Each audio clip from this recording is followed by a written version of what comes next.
best ideas come from self-organizing teams, right? And that's sort of agendaless, right? Let's talk about Agile. What do you like? You know? Yeah. Would you want to go fast or shall I with books? But, well, I'll start. So this is my friend Belinda Waldock, and this is her book, Being Agile in Business. I really enjoyed this book. I think the thing that I would tell anybody who is listening is this is going to bring you up from I'm thinking about whether or not agility will help me and whether or not there are things I could do from Agile. This starts with where do you start, right? Somebody said Agile to me and I said, that's really cool. What are you talking about? This book starts there, right? So just, this is all the way up from the beginning. I think that the thing that appealed to me most, and maybe I'm dating myself here, is that very early on, you, Belinda, introduced the idea that we can organize our thoughts on Post-it notes and we can use them as an information radiator and we can use them actually sort of as a constraint because I can't write 600,000 words on a Post-it notes. I can't put War and Peace there. I have to put the key theme. And it's not just something that you mentioned, it's something that you stuck with through the entire book. The entire book, it's like, so here's how I have my Post-it notes laid out for that. And in fact, there's even a handy little guide to how you might set up your board pasted right on the back. So I love that. I come from the age of cards and Jira's fine, but let's put it on cards. I think the other thing, just really kind of setting the tone on the book is that very early on, there's a quote from a Chinese proverb. There is chaos under the heavens and the situation is excellent. One of the things that I see, I work a lot with organizations in transition, is that the situation is chaos and everybody's trying to stop that. No, don't do that. Harness it and use it to your advantage, right? So I thought that the quote was a fantastic way to start it off. There were some things that were really kind of thought-provoking to me. Your value drivers, I'm up on page 45 now, of time, quality, and cost. This is the iron triangle. And I always think about them as restraints, right? If you want to expand one, you have to contract the other, right? Or add to one of the others as well. I think about them as limiting factors. You make the point here that these are the value drivers. We will either gain the advantage of time, we will gain the advantage of a higher quality or of a lower cost, right? Which value are we driving? And it inverts the quotation for me. It works just as well, but it inverts the concept of the triangle. It's not a restraint, it's a value driver. Whereas your greater value sort of makes it into a positive statement. I had fun with that.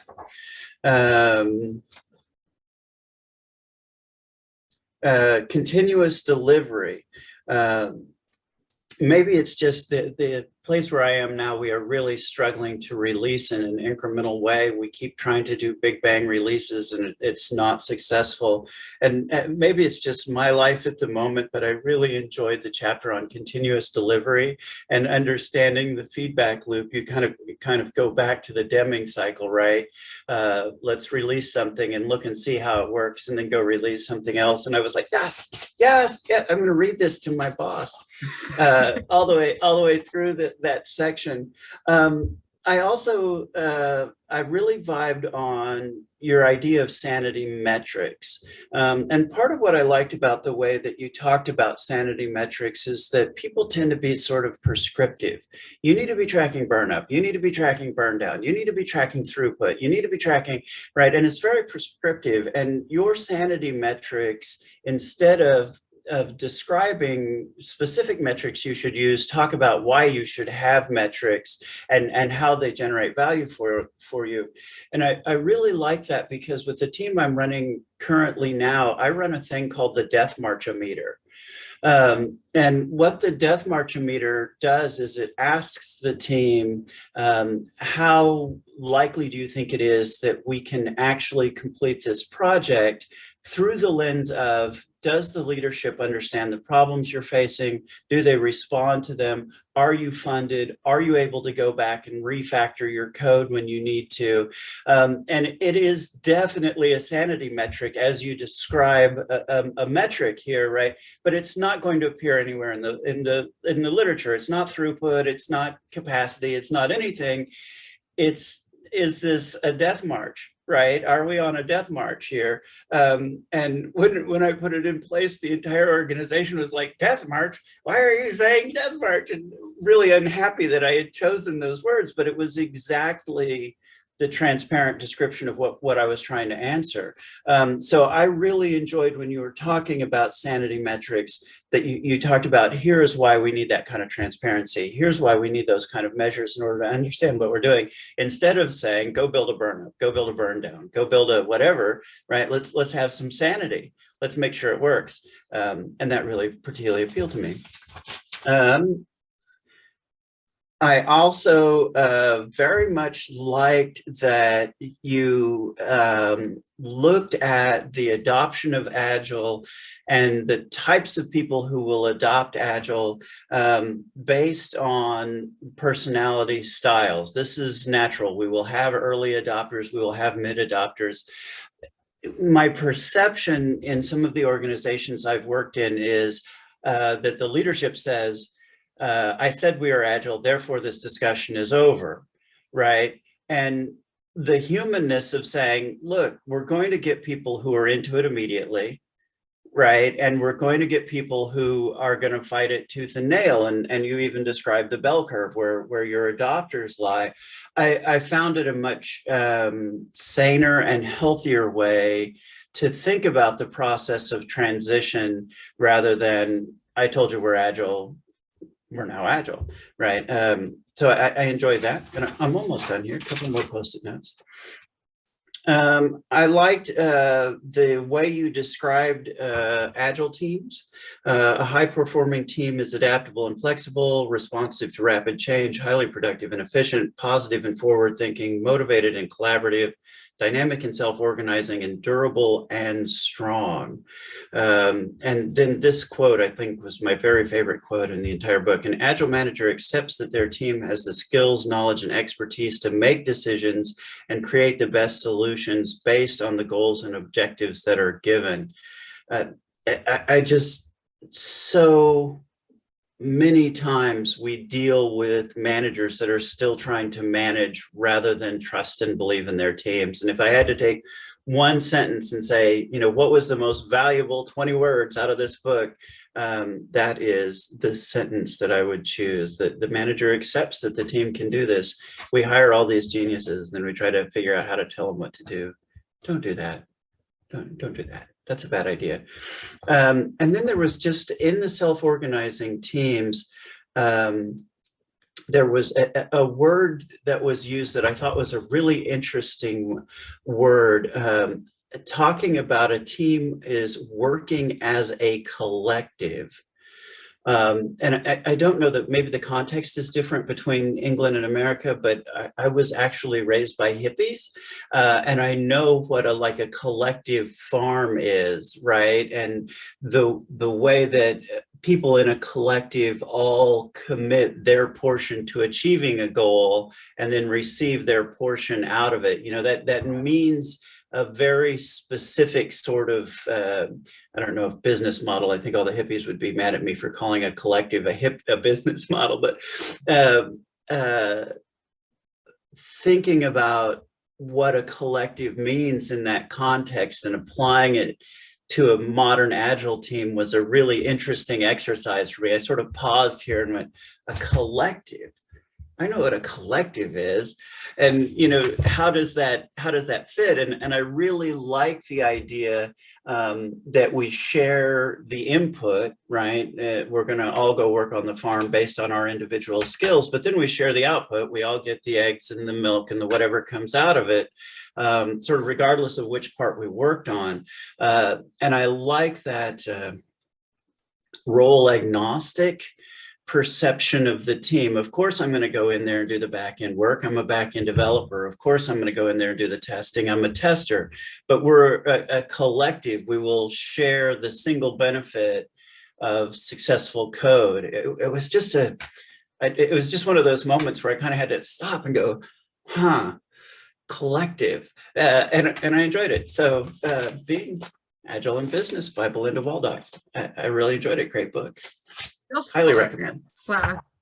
Oh, I think there's synergy in my thinking of collective and yours. Yeah. Yeah. You took me then to, you actually got me questioning it myself and going, why did I use that word? And What an interesting word.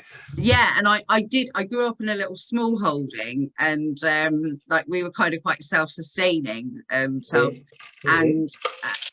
I was I've always been part of, like, I did like Panto when I was younger, and to me that's like, you know, that collective, that community, that, you know, team that are working together for, you know, a common purpose and looking after each other. And I'm such a believer that Agile is actually quite a really natural human way of working, like that recognizes that we're all in it together and that we're on the same side, and actually helping us to because it's so much more person-centered now. Business, you know, is you know, most tech business is very knowledge-centered.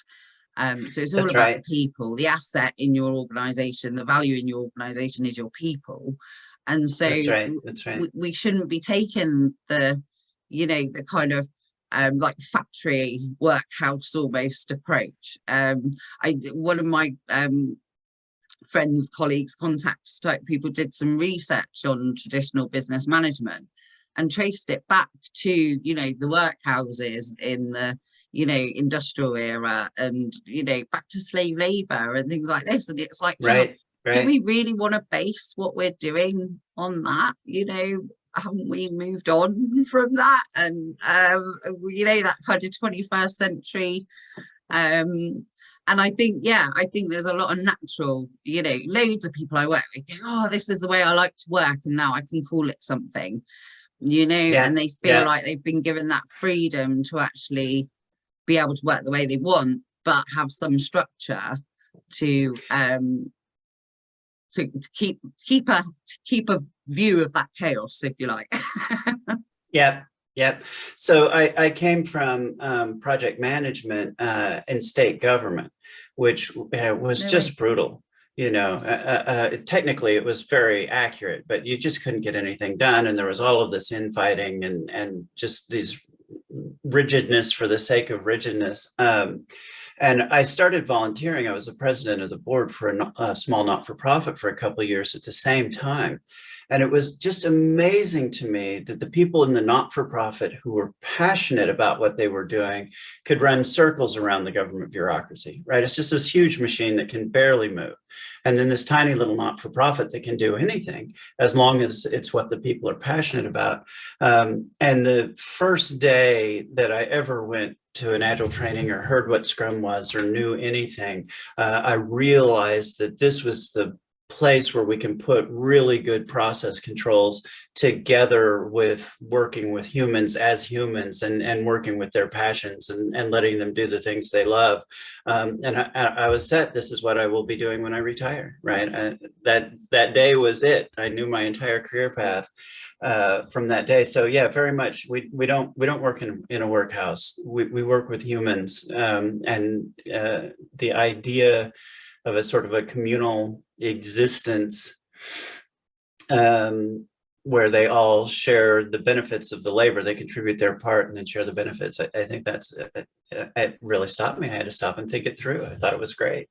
Yeah. And it's just nice to meet other people that think the same, isn't it? Especially when you've been in quite a, you know, I mean, education is so hierarchical, and, you know, you've been through all these kind of education, and if you've worked in government, I think, and it's so, you know, and then to meet, I know I kind of felt the same, to meet people that were kind of thinking the same way and doing the same things was just magic. And, you know, that was me tucked away in this little corner of Cornwall, you know, working with businesses.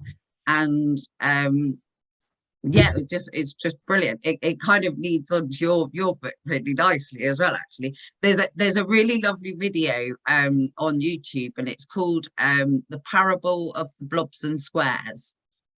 The parable of the blobs and squares. Yeah, if you look it up, it just pinged in my mind when you were chatting then, and it's all about the kind of idea of the blobs and the squares. So the squares are the government, and the blobs are the creatives, the communities that the government are trying to help. And it's a lovely little parable. You'll love it. Watch it later. I think you'll absolutely love it. And it just talks about this story between how, you know, the squares can't be blobs and the blobs can't be squares. So we'll all work together and actually co-production, co-design. It comes a bit more out of the creative and the charity sector, but beautiful synergy with Agile. And you know, that kind of collaboration, and you mentioned in your book about, you know, IT and business working together. So when you Crazy talk about idea. that, yeah, so actually that's probably a good cue, because I shall chat about your book, if I may, because I really did enjoy it. And here I have a copy. This Scrum This, I just loved. I like it. Oh, brilliant! You have got a copy. I was going to say I have no copy to show. No, you had an electronic copy, but there is the print version. That's fabulous. I love that blue. Thank you. And I love that cover. That's really good. Thank you. Thank you. Yeah, I like that, and I love the title. It just has that impact, which is really, really great. And it's such a great story. I that's what I loved, is that you told a really lovely story about that kind of what it's like to be like on the ground with organizations that's kind of going, hey guys, we're going to be agile, you know, in that sense. And yeah, that thread I found really nice and kind of hooked me into reading the book. So when I picked it up just to kind of go, oh, I'll have a quick look at it, I literally ended up reading almost the whole book, because it just sucked me in and I kind of wanted to read more. So but like you, I've done a kind of some of those kind of really key highlights. I loved how you paraphrased the manifesto. I thought that was great. Thank you. I have a bit of a thing about the manifesto that because I work a lot of outside tech, I've kind of tweaked it a bit, and I kind of talk about it in a way that isn't talked about, I think, by the manifesto itself, if you like. And I think you're doing the same, is you're kind of pulling from the manifesto these values and beliefs that actually are really core and fundamental. And there's just, the way you put it is just lovely. I've got it here, like, we have to talk a lot. There is no way we're going to get this all written down. You know, that just it just beautifully summarizes that individuals and interactions over processes and tools. The best way to tell how you're doing is the code itself. Measuring things that aren't working code is misleading. That kind of working solutions over the comprehensive documentation. I think we do get sucked into ticking boxes and that documentation so much, but actually getting those working solutions, and that's not just the code, that's, you know, anything we do in life. I think a lot of the time, you know, we can make as many plans as we like, until we start actually doing it, we don't really know how it's going to pan out. Exactly. So I love that bit. You're talking a lot, again, that kind of with the collaboration over contracts, working with business partners are critical to the conversations.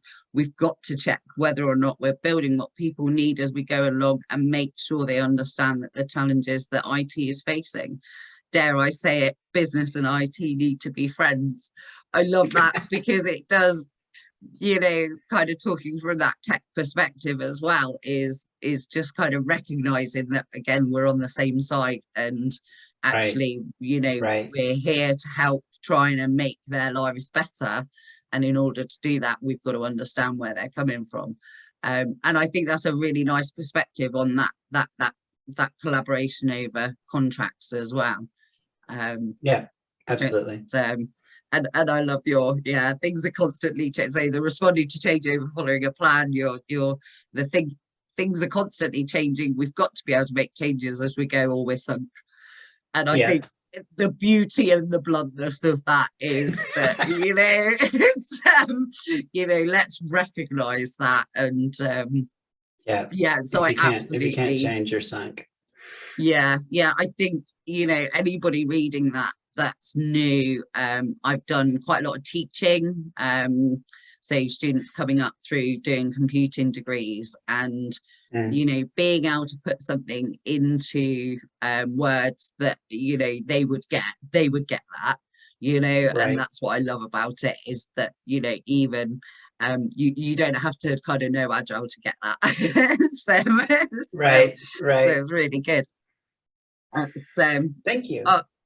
So and the paralyzing work as well that you picked up on, I think, just kind of I might be jumping about a bit in your book, I've got to say, because my thoughts don't tend to be structured, which is why I love Agile so much, because it helps me to structure my chaotic thoughts as well.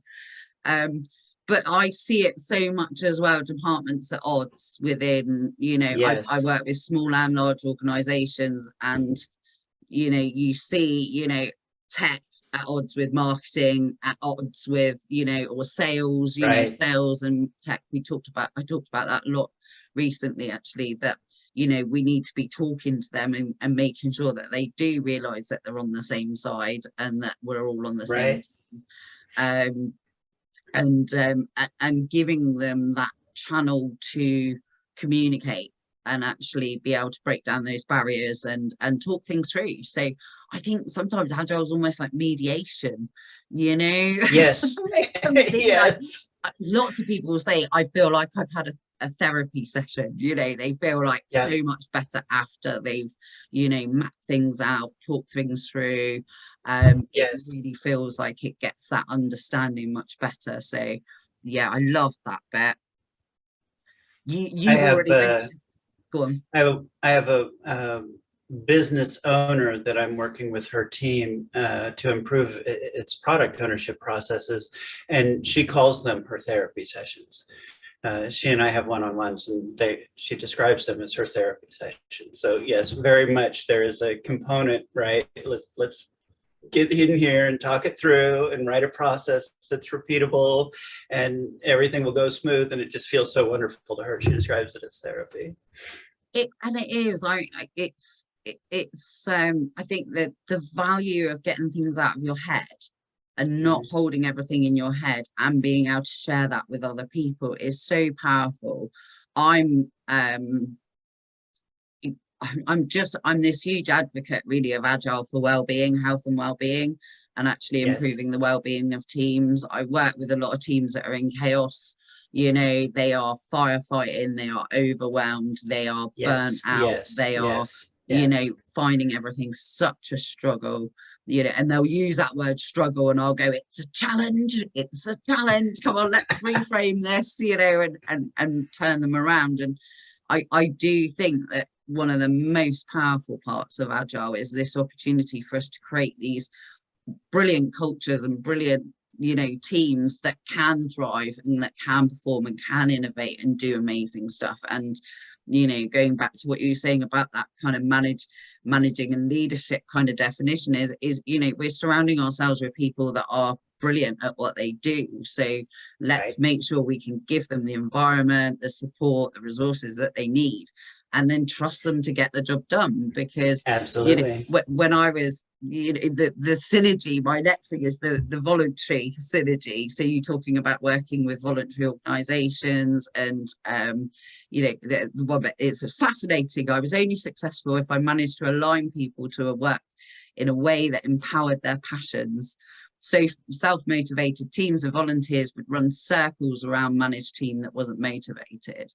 And that is just so true in terms, and I think when you work in a voluntary kind of environment, that is forced, because you can't be command and control. You can't they just be won't show up. A dictatory, you know, micromanaging person, because they're volunteers. They'll just leave. You know, so it's that kind of, you know, you have to, you know, I'd never dream of working with, you know, in that way. And I think going back to that collective again, it is about kind of recognizing that, you know, we're all, you know, with Software Cornwall, which is the kind of the volunteer in the community that I think of, it was about bringing people together that all wanted to do a similar thing. We wanted to help grow the tech sector in Cornwall. We wanted to help get kids into tech. We wanted to fix that pipeline. And there were various, there were the guys who built the robots and guys who planned the lessons and people that helped promote it and all the different people that went together. And we all worked as like a self-organizing, self-managing team. And while I took a role of facilitating that a lot of the time, that's how I would call it. I was facilitating them. I wasn't managing them. I wasn't really even leading them. I was being that facilitator, the joiner of dots, I think I used to call myself quite often, is I would just kind of put people together that actually have that shared idea and that shared passion, and then support them to do and take it in their direction, what they want to go in, not what I want to go in. Oh gosh, I remember Robert saying to me like, "Oh, Belinda, what do you want me to do?" And I was like, "Just get more kids into tech." And he was like, "How?" And I was like, "I don't know." That's why we've got you. That's your role. That's what you're here for now, is to, take what we've done already, our minimum viable products. We've learned lots. We'll share that with you. But, working out how to do things. And he come up with some brilliant ideas, which, quite honestly did go over my head a lot of the time, but he was so passionate and enthusiastic about it. And we were like, well, how much would you need? And like one thing he needed, £500, not a lot of money, to create a little stand for a show. And he took it to the show, and at that show he then got sponsorship of various other people to bring it to other places. So that minimum viable product worked really well. That then he then actually generated the revenue that we needed to be able to take it on tour around the county to different schools, which was, just, sorry, I've got totally carried away there, but it was, that reading your book, it just took me back to those moments where, just wonderful. You kind of, you're not practically, Post-it notes are great and stuff, and I live, behind here is my board that runs my whole life, and it is all Post-it notes. You're there on a Post-it note, and that's you.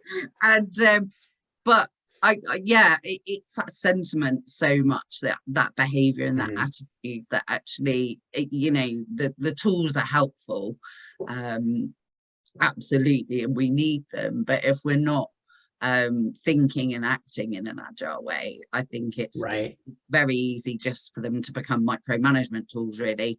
Exactly. So it's anyway, right, what else have I got? Oh gosh, there's just so much, like there is so many things. You're chatting about the servant leadership and the self-managing teams, and you gosh, I haven't got the extract to talk about, but you mentioned parent leadership.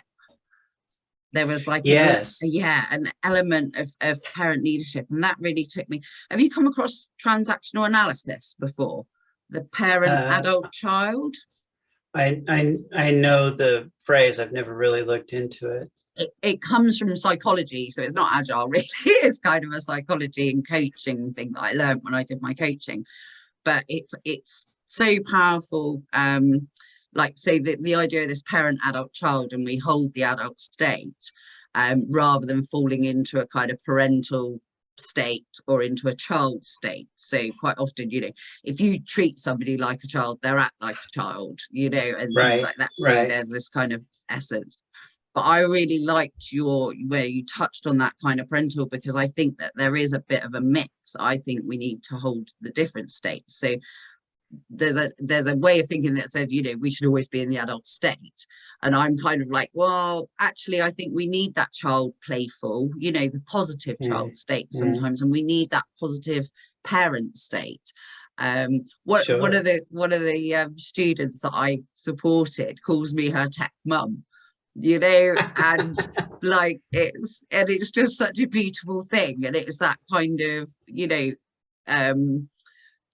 helping, supporting her to be the best that she can be, to find her own path, to do her thing, but she really saw me as that nurturing, But equally, you can be a rescuing, persecuting kind of parent as well. So there is a kind of negative kind of parenting, but this positive parenting and that association with business, I think is really interesting, because I've my two kids are my parents' two, my partner's two children, who we all live together now. So I've become like a mum to them. I'm not their mum, but I'm like a mum. And so I've had this massive steep learning curve of parenting, and I've been mixing it with Agile.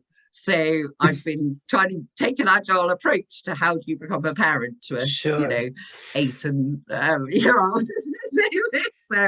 It's kind of fascinating. But yeah, I'm really interested to hear more about what you were. So in the context of Agile transition, very often I walk into a team or a work unit or whatever, and they expect the Scrum Master to be the manager, because they have no model that says I'm a leader in business and I'm not your manager. It just doesn't exist. And the reason why I chose parenting is because we manage children. That happens, right? You need to put your pants on so you can get on the bus, right? This is management, but that's not what makes a great parent. A great parent believes in their children and finds the value in their children and encourages their children to become things that maybe we can't even imagine them being, right? They just start to sprout and grow. Well, the same thing happens to an Agile team.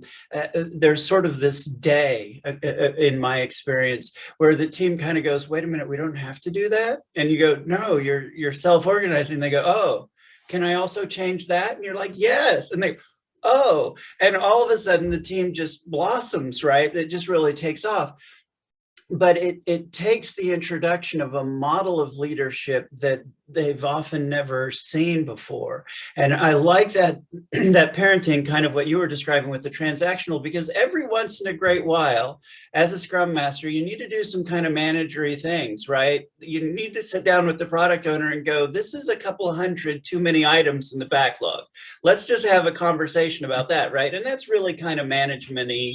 I'm not going to tell the product owner to get that stuff out of the backlog, but I'm going to be like, no, really, this is not realistic, right? And that's more managery. But the things that a good Scrum Master does that really gets the team to that moment where they just go crazy are the things that a good parent does, right? I believe in you guys. I'm not going to tell you what to do. Go do what you need to do to solve this problem. Talk to me. I need a transparent chain of communication with you to understand, you know, what the block is. I value you as a person. I value who you are and not just the value you generate for this organization, right? And so I thought parent was a really good way to introduce to organizations in transition, that part of what you're doing is changing what you mean when you say lead. You do now mean lead and not manage. And I liked parent as a good way to get at that language. I also talked about Martin Luther King Jr., who was a fabulous leader. We have no idea, you know, how many people answered to Martin Luther King Jr. Okay, what business plan did Martin Luther King follow?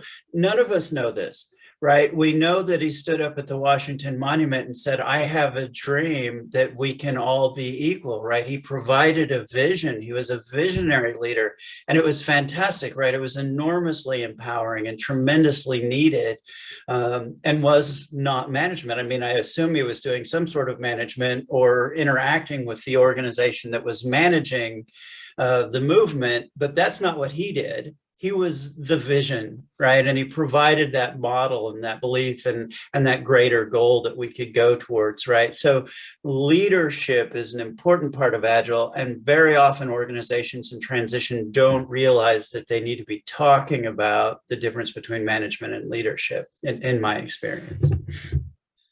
You've just, yeah, you're so right as well in that. That sense of leading as a parent, but in that sense of stepping back. My daughter, she's horse riding, and I'm a horse rider as well, and I really have to control myself. So it's this kind of leadership thing. I have to control myself not to interfere It's really easy for Yes, me to jump in and help her and go, right, check your gut, check this, check that, do that, you know, and but I'm really, and it's so hard. I'm finding it so hard to step back and, you know, hold myself back so that she can do it for herself and learn. And right, you're right, absolutely right. It's so true when you're leading a team. It's so easy to kind of go in there and just do it for them or save the day. But actually, right. it is that kind of essence of standing back and you know, and allowing and so like, yeah, I'm always going the other way around, so I'm kind of taking it out of the business and kind of going, well, how do I apply this to parent? You know, if she was a member of my team, I wouldn't be doing this. I would be standing back No, and going, right, carry on and give me a shout if you need me, but I'm not, I'm right. doing it differently. And so I find that, yeah, I find that really, that's really helpful. Almost like we might have to rename this agile in parenting as well, and then we'll do a second one like I agile don't, parenting. Like, I how does don't, that work? I, right, right. Well, you know, that's an interesting concept. I would never go to my developers and say, by the way, this is agile parenting, but I might go to my child and say, well, you're just going to have to iterate several times and fail until you figure it out because we're doing agile parenting. But that is parenting, isn't it? Is like, you Mm, don't know what you're doing, you are just kind of trying to work it out. You're using, you know, your own parents' experiences to kind of inform how you want to do it. You know, you want to do, it's, yeah, it's kind of, it's so kind of interesting, that just whole you know, our mindsets around leadership and our attitudes towards leadership, and those attitudes being more about nurturing and supporting and right, creating a safe space, well-being, you know, so that people can perform, rather than kind of this, you know, carrot stick type approach where, you right, know, right, they're just being treated like a machine.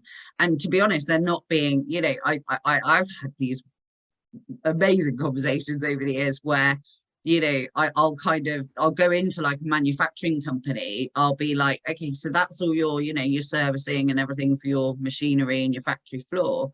So what do you do to support your people? And there's almost like a blank face. It's like, well, right. you know, your people are, you know, they're people, and they need to be, you know, I don't want to call them serviced, but they do need their skills need to be upgraded, their knowledge, their things, they need to be constantly learning and being looked after, in the Yeah, same way as yeah, that you do it with your cars and your vans and your machinery. Why are you not applying a similar thing? I'm not trying to compare people with cars and vans at any extreme on that, but just gotta say that. But it's funny how we do it by default for some things, right. but then don't seem to do it in other things. And I think that's a really kind of powerful question.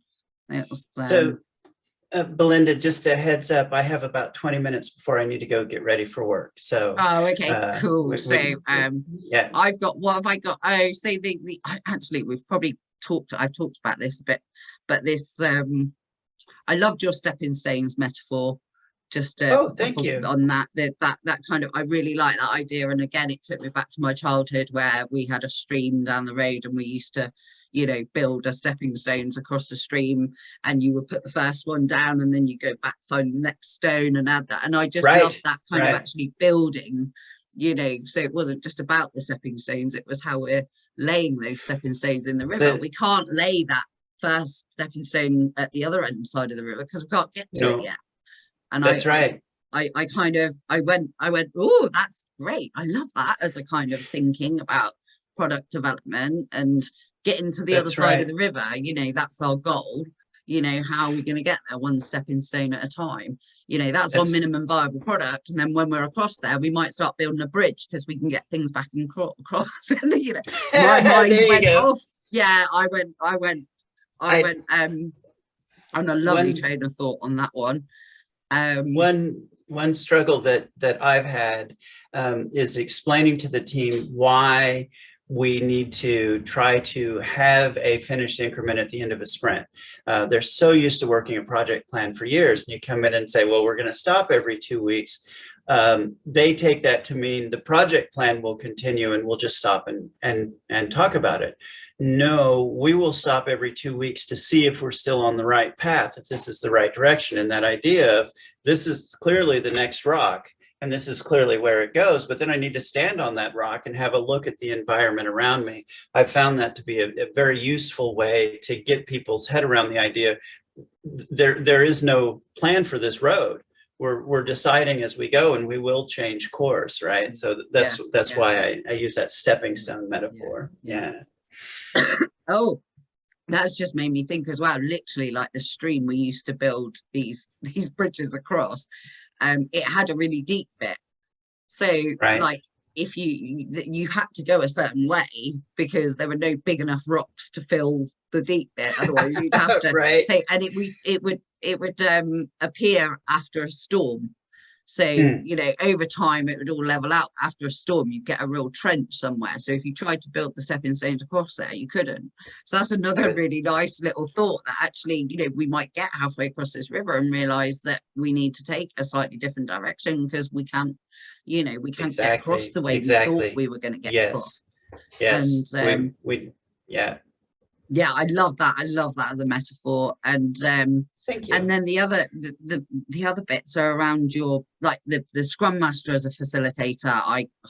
Gosh, I just love that. Again, brilliant synergy. I feel like definitely, and this definition, the difference between being a leader and being a manager, I think that gets mixed up quite a lot. Like that, I feel like everybody's a leader. So whether you're leading on the bit of code that you're writing, or whether you're leading a team, or whether you're leading a, you know, an installation of a bit of a server or something, we're all leading on our own element, and we're all managing our own element as well. But this idea of really I often call it the sprint facilitator rather than the Scrum Master, because I don't like the term Scrum Master much, to be fair, just because it just conjures ego and power rather than master. To me, I think it was meant to be used in that master of chess type kind of thinking, but I think actually it has excuse me, different kind of, a bit like the word collective. Excuse me, I've got to have a drink. No worries. Oh.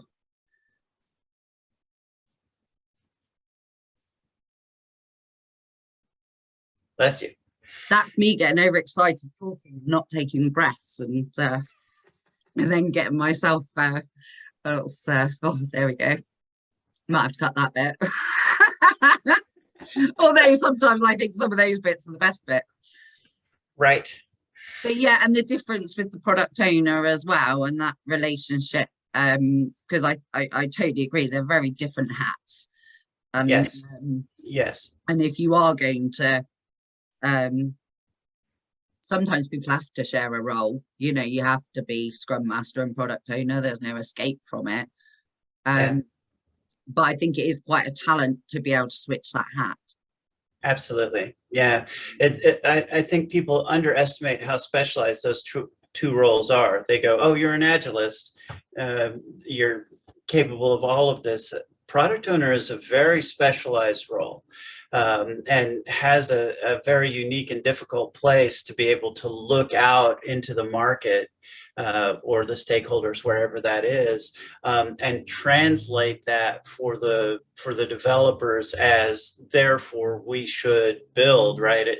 It's a wonderful, you know, they're almost bilingual. I have to know what the business is saying to me, and I have to know how to say that to a developer so that it results in the code that will solve the problem. It's a very specialized role. And then of course the Scrum Master is facilitator and therapist and all of these wonderful things, and hopefully has some lean in their background and a lot of other tools. That it is very specialized work, and I think the amount of specialization gets underestimated a lot of times. Yeah, I agree. I think like the product owner, I always think of as a bit of a translator, really. Somebody absolutely. can both speak business and tech.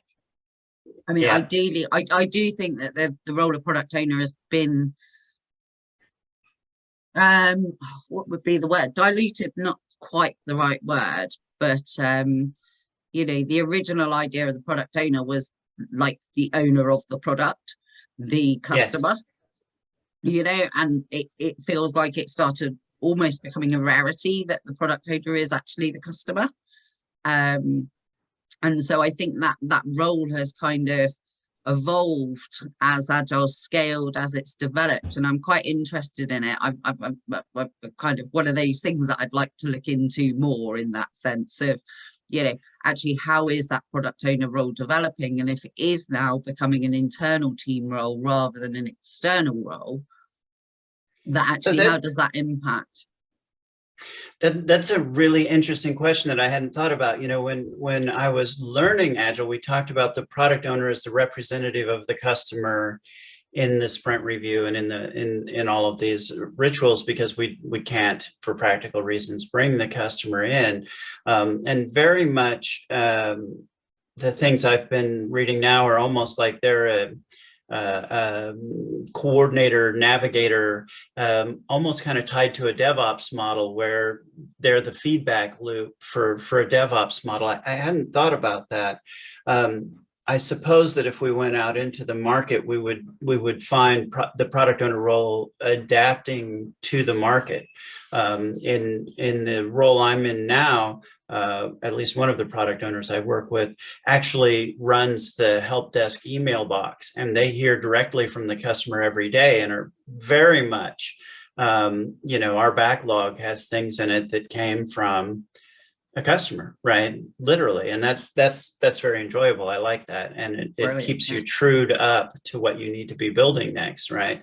But some of my internal teams that are not so directly customer facing, the product owner is a much different role. This team asked that team about those things, so the product owner went and talked to the so-and-so, right? And yeah, it is not really product ownership, you know, from back in the day, from when I learned it back in the age of Post-it notes, right? Yeah, that's an interesting question. I'd not thought about that.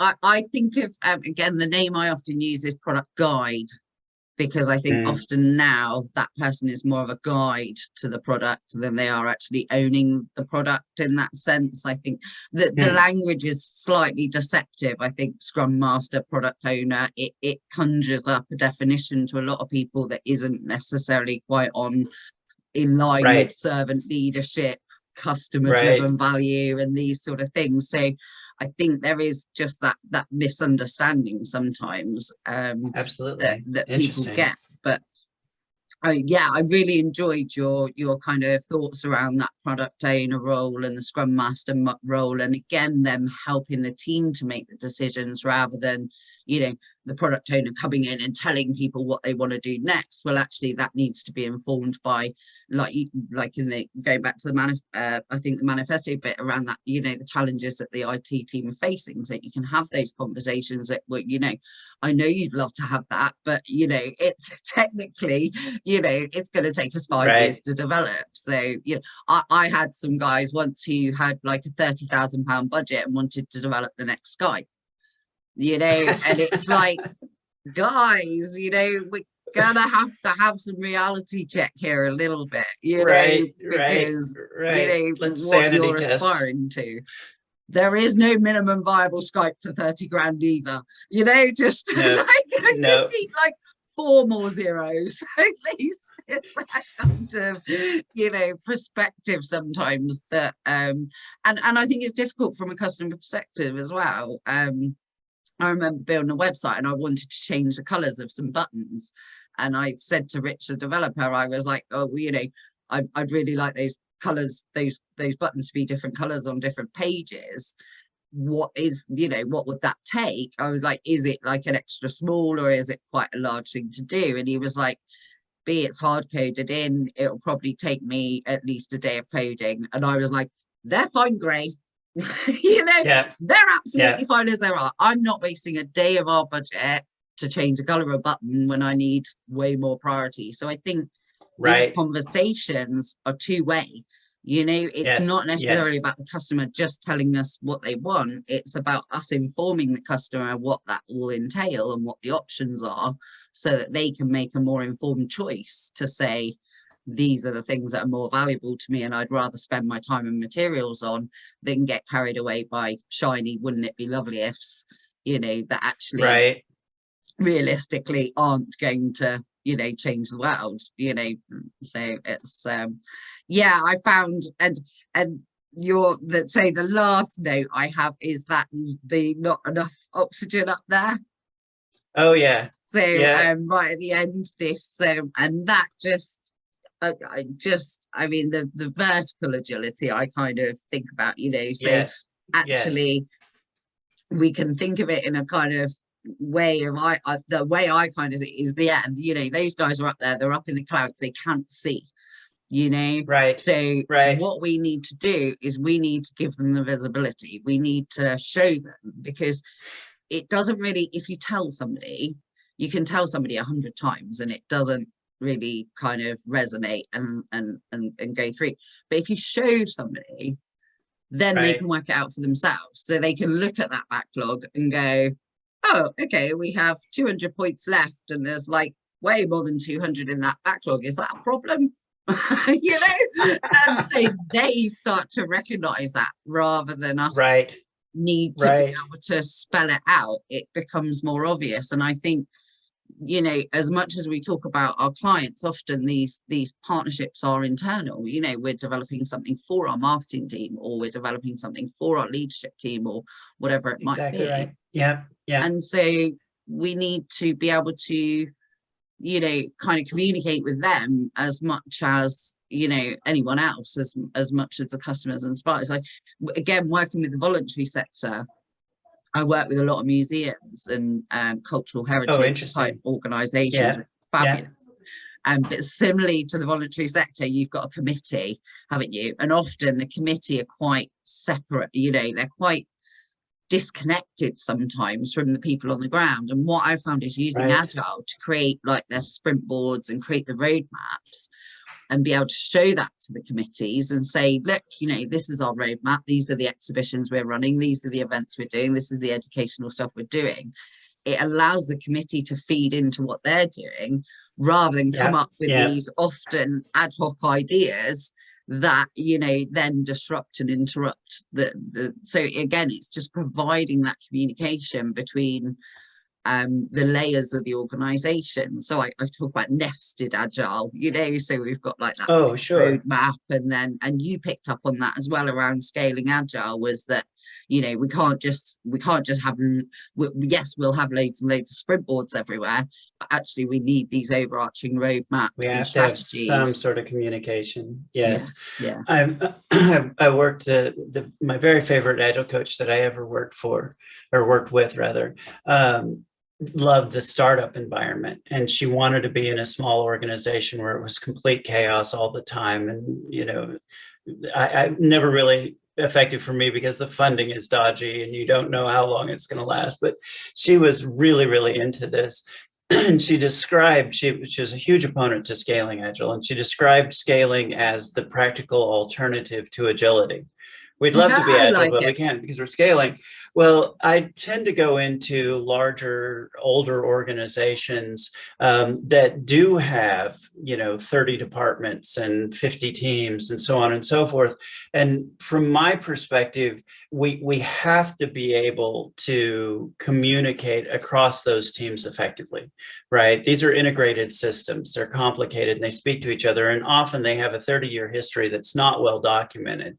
We need some way to get transparency across those teams. But she's absolutely right. Those environments are not as agile as a startup. Of course not, right? But there's a community out there that are just huge naysayers to scaling. And do the least you can, right? Maximizing the amount of work not done is essential. This is one of the values in the Agile Manifesto.